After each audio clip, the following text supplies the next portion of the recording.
Hello friends, आज मैं जिस मूवी की बात करने जा रहा हूँ वो कोई रियल स्टोरी तो नहीं, पर ऐसी कई सनसनीखेज रियल इंसिडेंट पर आधारित है। ये कहानी है भारत में होने वाली इस्लामीकरण को लेकर। इस तरह की मूवी बहुत कम बन पाती है, शायद कोई बनाना ही ना चाहता हो। और जिस तरह द कश्मीर फाइल को लेकर विरोध किया गया था, उसी तरह द केरला स्टोरी को लेकर विरोध किया गया और इसे बैन करने के लिए लगातार मांग किया जा रहा था। लेकिन ये मूवी 5 मई को सिनेमाघरों में रिलीज हो गई। अगर आपने ये मूवी नहीं देखी है तो एक बार जरूर जाके देखें। इस मूवी की कहानी की शुरुआत एक इन्वेस्टिगेशन से होती है, जहां फातिमा नाम की एक लड़की को एक हाई लेवल एजेंसी इन्वेस्टिगेट कर रही है। उनका मानना है कि फातिमा ISIS आतंकवादी संगठन में काम करती है। फातिमा बताती है कि उनका असली नाम शालिनी है और वह इंडिया से है। वह बताती है कि कैसे उसका ब्रेन वॉश कर इंडिया से अफगानिस्तान हिंदुकुश लाया गया, और जब तक उसे इस सच्चाई के बारे में पता चलता तब तक बहुत देर हो चुकी थी और वह धीरे धीरे इस जाल में फंसती जा रही थी। लेकिन इसी बीच वह मौका देखकर वहां से भाग जाती है और रेगिस्तान में भटकते भटकते बेहोश हो जाती है। और जब उसकी आंख खुली तो वह यहाँ पर थी। लेकिन ये साबित करने के लिए कि वह शालिनी है और इंडिया से आई है,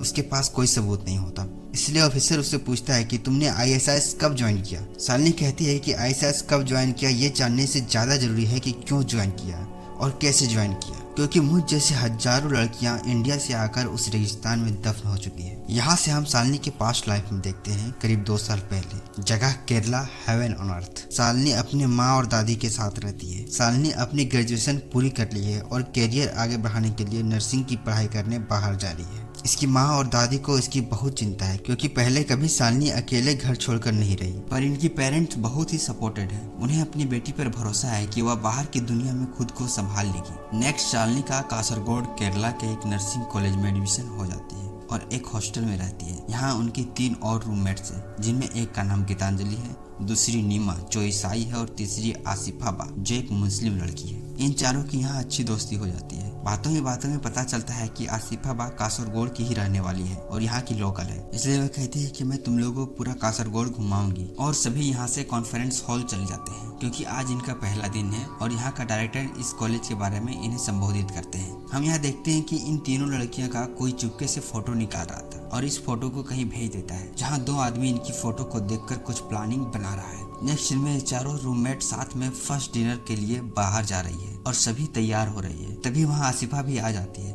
नीमा उसे लिपस्टिक लगाने के लिए देती है, पर आसिफा कहती है कि मैं लिपस्टिक नहीं लगाती, मुझे हिजाब पसंद है। और वह बाहर जाकर किसी से फोन पर बात करती है। वह कहती है कि हम 5 मिनट में आ रहे हैं, और साथ में वह किसी को शरीफ दिखने और सावधान रहने की बात बोलकर फोन काट देती है। आसिफा फिर अंदर आती है और कहती है कि मुझे बीच पर कुछ काम है और मेरा कजन नीचे वेट कर रहा है, क्यों ना तुम लोग भी मेरे साथ बीच पर चलो, यहाँ की बीच बहुत अच्छी है। और चारों निकल पड़ते हैं कार से, जहाँ हम देखते हैं कि इन चारों के साथ 2 लड़का होता है, जिसमें एक का नाम रमीज और दूसरे का नाम अब्दुल है। ये सारी चीजें एक प्लानिंग से चल रही थी। यहीं से ये दोनों लड़के इन लड़कियों को फंसाने का काम शुरू करता है, जिसमें आसिफा बा इसकी मदद करती है। ये सभी बीच पर घूमते हैं और रजीम और अब्दुल की दोस्ती इन लड़कियों से हो जाती है। इधर आसिफा बा का काम था कि इन लड़कियों के बीच इस्लाम का प्रचार करना और सभी धर्म से अच्छा बताना, जिसके लिए उसे खासकर ट्रेंड किया गया था। और धीरे धीरे गीतांजलि और शालिनी इन दोनों लड़कों के करीब आने लगती है। यह काम ये लोग पूरी प्लानिंग के साथ कर रही थी और इसके लिए इसे फंडिंग भी किया जा रहा था। आसिफा बा इन तीनों को फंसाने के लिए इनके साथ मिसबिहेव करवाती है और कहती है कि अगर तुम हिजाब पहनती तो तुम्हें कोई सर उठाकर देखता भी नहीं, जैसे मैं पहनती हूँ। अल्लाह हमेशा मेरे साथ रहता है और मेरी मदद करता है। वह इनका इतना माइंड वॉश करती है कि शालिनी और गीतांजलि को लगने लगता है कि उसे हिजाब पहन के ही बाहर जाना चाहिए, तभी वे लोग सुरक्षित हैं। और धीरे धीरे ये दोनों लड़की भी हिजाब पहनने लगती है। पर नीमा को ये सब अच्छा नहीं लगता और वो इन सब से दूरी बनाने लगती है। अब आसिफा अपना काम कर चुकी थी और अब बारी थी रहीम और अब्दुल की, क्योंकि दोनों लड़की पहले ही इनके प्यार में फंस चुकी थी। इसलिए ये लड़के इनको शादी का झांसा देकर इनके साथ शारीरिक संबंध बनाते हैं, जिसमें रमीज शालिनी को प्रेग्नेंट कर देता है। पर जब शादी की बात आती है तो रमीज शादी से इनकार देता है, क्योंकि शालिनी एक हिंदू लड़की है। लेकिन शालिनी के पास अब कोई चारा भी नहीं है, इसलिए वह शादी करने के लिए इस्लाम सीखती है और इस्लाम में कन्वर्ट हो जाती है। यही काम अब्दुल गीतांजलि के साथ करता है, पर वह प्रेग्नेंट नहीं हो पाती।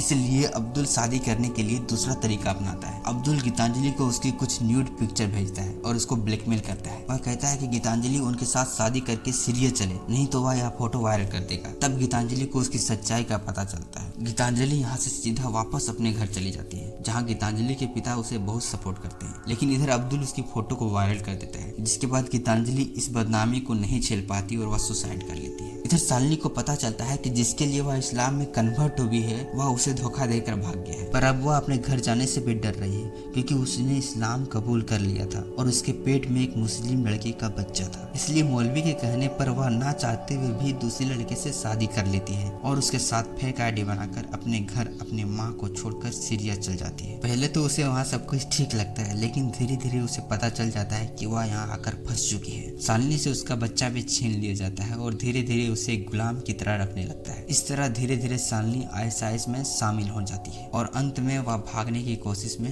यहाँ आ जाती है। सीन यहाँ से प्रेजेंट में शिफ्ट होता है जिसमें देखते हैं कि शालिनी को एक जेल में शिफ्ट किया जा रहा है और यह मूवी यहीं खत्म हो जाती है। दोस्तों मैं रिकमेंड करूंगा कि आप एक बार इस मूवी को जाकर जरूर देख लें। तो अगर ये वीडियो आपको अच्छी लगी हो प्लीज इसे लाइक करें और चैनल को सब्सक्राइब